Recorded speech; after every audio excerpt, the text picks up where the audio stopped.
दे देगा। मैं इसी हॉस्पिटल में देख रहा हूँ प्रोसीजर्स के चक्कर में बहुत उलझ रहे हैं। डिप्टी चीफ मिनिस्टर आपके दफ्तर में आके बैठ रहा है, हेल्थ मिनिस्टर आपके दफ्तर में आके बैठ रहा है, एक सीनियर डायरेक्टर लेवल का ऑफिसर आपके दफ्तर में आके बैठ रहा है, और बताइए क्या अकाउंट वाला चाहिए आपको। प्रॉब्लम यह है कि आप ही डिसीजन लेने को तैयार नहीं हो। You have to decide. पर थोड़ा सा कन्विक्शन अपने अंदर भी लाना पड़ेगा कि we have to do it. अभी ये नहीं सहयोग कर रहा, वो नहीं सहयोग कर रहा, वो नहीं सहयोग कर रहा, मैं 1 मिनट आगे बढ़ाता हूँ, आप 3 मिनट पीछे खींच लेते हो। जिसको जो दिक्कत हो, मतलब बेड चाहिए तो चाहिए, कल शाम तक बेड लगा दो।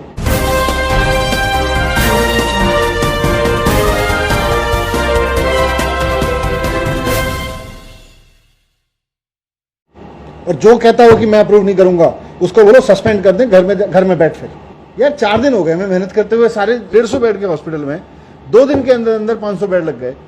हम यहाँ इतने बड़े हॉस्पिटल में 1500 बेड पे नहीं ला पा रहे हैं।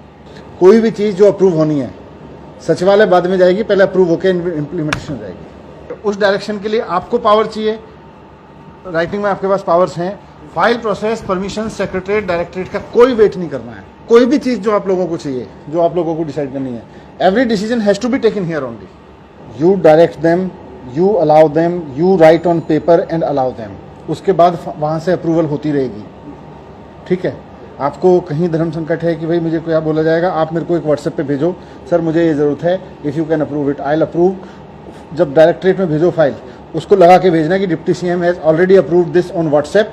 प्रोसीजर्स में उलझ के आप 2 महीने में वो नहीं कर पाओगे जो अभी एक्चुअली 1 दिन में करने की जरूरत है।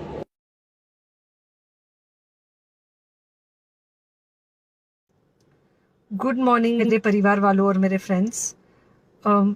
बहुत सारे डॉक्टर्स की तरह मैं भी बहुत परेशान हूँ, इसलिए मुझे लगा कि शायद मैं आपको अगर कुछ चीज़ें बताना चाहती हूँ, और मैं शायद अगर ये बताऊँगी और अगर आप लोग सेफ रहोगे तो I might be at more piece.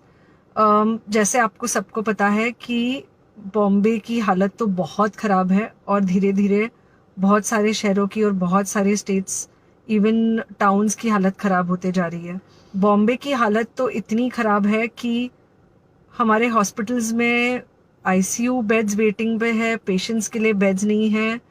It's a very very helpless, यानी मुझे इतना हेल्पलेस और लाचार कभी फील नहीं हुआ है। We have to literally manage patients at home with oxygen, and this is not something we are enjoying. So I really am requesting you to follow. First, आप लोग प्लीज सेफ रहो। अगर आपको लग रहा है कि आपको 1 साल से कोरोना नहीं हुआ है, इसलिए आप कोई सुपर हीरो हो या आपकी इम्यूनिटी बहुत अच्छी है और आपको ऐसे कुछ नहीं होगा, तो आप गलत फहमी में हो। हम यंग लोगों को देख रहे हैं।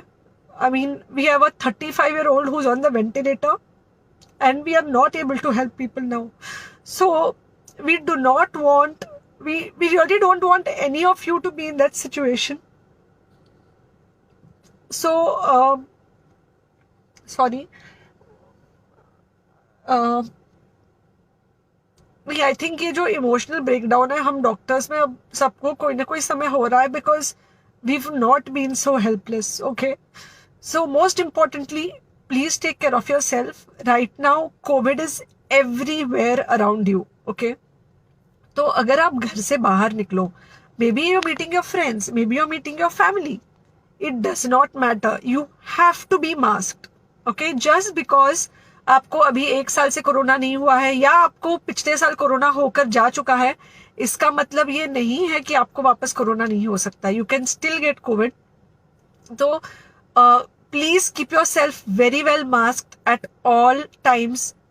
अगर आप घर से बाहर निकल रहे हो तो घर के बाहर निकलो, मास्क होना चाहिए। मास्क सिर्फ इधर नहीं, मास्क पूरा नाक से पूरा यहाँ तक होना चाहिए।